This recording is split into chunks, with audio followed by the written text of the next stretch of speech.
Olá pessoal, tudo bem? Hoje eu trouxe para vocês aqui Thor da coleção Clássica Marvel, a edição 9 da coleção e a edição 1 do Thor aqui da série cronológica, com essa belíssima capa aqui do Jack Kirby, aquele que for digno, a grande epopeia Marvel. Olha que capa bonita aqui do Jack Kirby, né? 1962, Jack Kirby aí, né, desenhando Thor, né, o deus do trovão da Marvel. Tá aqui a lombada, Thor, coleção Clássica Marvel, a carinha do Thor aqui, ok? Tá aqui mais uma arte do Jack Kirby na contracapa, reunindo aqui ó, em 144 páginas as edições 83 a 91 de Jornadas ao Mistério de 1962. Eles botam aqui 1952, mas foi em 1962, ok? Vamos dar uma olhadinha no quadrinho por dentro, vamos ver como é que tá essa edição aqui de Thor. O pessoal já estava me pedindo aí, mas eu não tinha comprado ainda, né? Tá aqui Thor, né? Coleção Clássica Marvel. Lembrando aqui de fazer, né? Para dar esse efeitozinho, olha aqui, ó, o rosto do Thor sendo formado aqui quando a gente abre aqui a capa e a contracapa por dentro aí formando o rosto do Thor, ok? Então vamos dar uma olhada, vamos lá, aqui ó, introdução, esses textos são maravilhosos, né? Já falei em várias outras edições aqui que realmente a gente não deve deixar de ler esses textos que realmente trazem informações preciosas aí da época, né? E como eles tiveram a ideia, né, de formar aqui a edição, o personagem e tal. Eu acho muito bacana e eu acho que vale muito a pena ler esses textos extras que estão vindo nas edições da coleção Clássica Marvel, tá? Temos aqui a capa da primeira edição aqui que surge o Thor, olha só. Edição 83 de Jornadas ao Mistério, capa aqui do Jack Kirby. Muito legal, 1962. Então nós vamos ter aqui roteiros do Stan Lee, do Larry Lieber, que era irmão do Stan Lee, desenhos do Jack Kirby, Al Hartley, Joyce Knott, arte final Joyce Knott, Dick Ayers e Al Ayers, de novo. Enfim, nomes difíceis de falar, me desculpa se eu falei algum nome errado, o pessoal às vezes fala, poxa, não é assim e tal. Já vou pedindo minhas desculpas, realmente tenho dificuldade de falar os nomes aí, mas de qualquer forma vocês estão aqui, estão lendo, dá para vocês saberem aí, vocês que sabem pronunciar melhor do que eu, ok? Então temos aqui a nossa primeira, mais um texto aqui, e nossa primeira história aqui do Thor, né? Trazendo aqui a origem, né?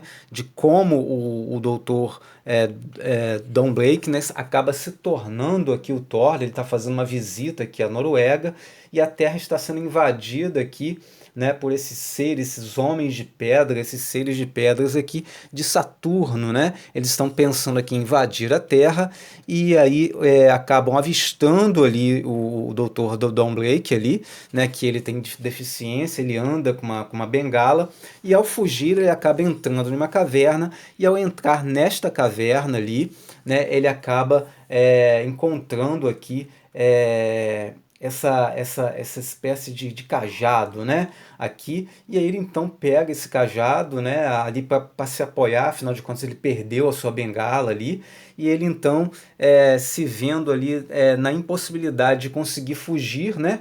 Acaba então dando uma batida com esse cajado em uma pedra, fazendo então assim que ocorra uma transformação incrível, né, no seu corpo e com o próprio cajado. O cajado acaba se tornando o Mjolnir, que é o martelo de Thor, e ele acaba se tornando o próprio Thor, né? Aquele que empunhar este martelo, se for digno, possuirá o poder de Thor. Ou seja, ele era digno, né, de empunhar e possuir o poder de Thor, né? E aí daí para frente ele acaba então descobrindo aqui os seus poderes, ele vai descobrindo aos poucos, vai descobrindo então a deficiência que é se ele ficar 60 segundos longe desse martelo, sem estar empunhando, sem estar tocando esse martelo, ele reverte a sua forma do doutor do Don Blake, né? Ou seja, ele arremessa o martelo volta, ele vai descobrindo tudo isso, que o martelo volta sempre para ele, que o martelo é indestrutível, tem muito poder, né? Que com duas batidas, com três batidas, com quatro batidas, dependendo do número de batidas que ele faz, ele vai produzir tempestades, raios, trovões, relâmpagos, né? E ele vai descobrindo esses poderes todos aí, inclusive essa deficiência de se ficar longe do martelo por 60 segundos, ele reverte aí a forma frágil do Dr. Don Blake, né? E aí, ele com isso, ele vai acabar ajudando aqui a Terra, né? Ele vai acabar derrotando esses alienígenas, né? Esses homens de pedra aqui de Saturno, inclusive esses homens de pedra aqui, para quem viu o Planeta Hulk, né? Para quem leu o Planeta Hulk também, sabe que um desses homens, que um personagem lá do filme e do quadrinho Planeta Hulk, era um desses alienígenas aqui, né? Era um desses homens lá de pedra de Saturno, ok? Que apareceu aqui na primeira história do Thor. Então o Thor vai acabar afugentando esses seres alienígenas e salvando então a Terra de ser invadida por esses seres alienígenas. Daí para frente a gente vai ter as aventuras de Thor, né, diante de várias situações muito interessantes aqui. A gente que está acostumado a ver o Thor enfrentando seres superpoderosos, né, em várias epopeias cósmicas, assim, digamos assim, extremamente cheias de poder e força, a gente vai ver o Dr.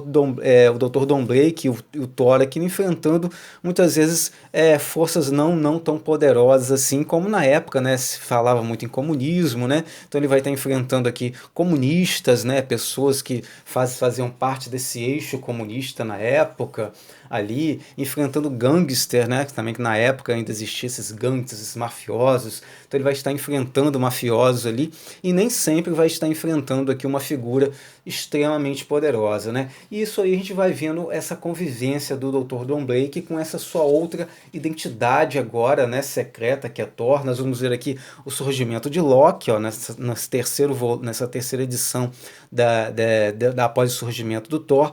O Loki aparece aqui, já se coloca como seu maior inimigo, né? Aquele que seria o seu maior oponente, né? Nós já somos apresentados a Asgard, né? Ao Heimdall, né? E a outros seres ali, outros habitantes de Asgard, a Ponte do Arco-Íris, ou seja, a gente vai sendo apresentado aí, né, a vários elementos que vão fazer parte aí e fazem parte até hoje dessa mitologia de Thor nos quadrinhos da Marvel, né? A gente vai ver aqui nesses textos extras também que Stan Lee se inspira diretamente nos deuses nórdicos, né? Ele realmente vai usar bastante dessa mitologia nórdica ali, vai explorar bastante esses personagens, né? E vai então dessa forma evoluindo o personagem Thor aqui, para que ele então vá conhecendo cada vez mais seus poderes, vá desenvolvendo cada vez mais os seus poderes ali, né? A gente vai vendo que existe uma paixão, um amor ali do Dr. Don Blake pela Jane Foster, que também é apresentada logo de cara aqui nessa segunda história aqui, né, do Thor. A gente percebe que ela também tinha ali uma paixão pelo Dr. Don Blake, mas com o surgimento do Thor, né, ela acaba ficando muito apaixonada pelo herói nórdico, assim, né, por esse deus nórdico, e acaba então começando a considerar o Dr. Don Blake assim não tão apaixonante, né, digamos assim. Mas aí o Dr. Don Blake também, ou seja, ele resolve revelar a sua identidade para ela, né? Só que ele acaba sendo impedido pelo Odin. O Odin proíbe ele, né, de revelar a sua identidade para qualquer mortal que seja.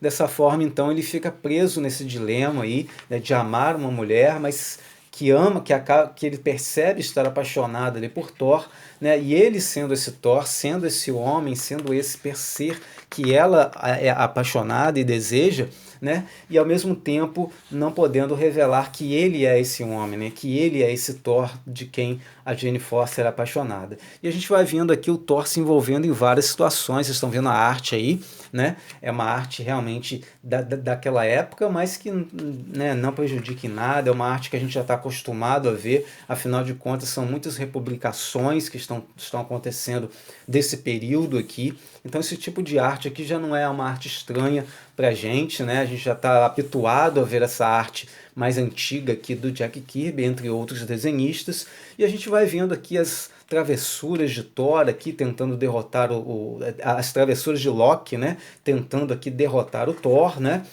usando de todas as suas artimanhas, de todo o seu poder de engano, né, as suas trapaças, os seus feitiços, as suas magias para derrotar Thor, né? E Thor sempre no final ali, mesmo que sozinho ou com a ajuda ali de Odin, né, dos seus lá de Asgard, está sempre ali derrotando, né, o Loki, né? Interessante, né, que na transformação, né, do Thor, a reversão dessa transformação é para transformar o Dawnbreaker, ele precisa bater uma vez com o cajado, né, que ele se transforma em Thor. E para reverter essa transformação também é a mesma coisa, ele bate uma vez o martelo no chão e ele sim ele volta a ser o Dr. Dawnbreaker. O interessante é que em muitas situações ele acaba fazendo essa transformação na frente de todo mundo, né? Como por exemplo nessa aventura aqui que ele está combatendo uns gangsters aqui, né? Ele vai se transformar na frente de todo mundo, ele dá uma despistada ali, as pessoas olham para o lado, ele bate o martelo e vem toda essa luz, esse raio ali,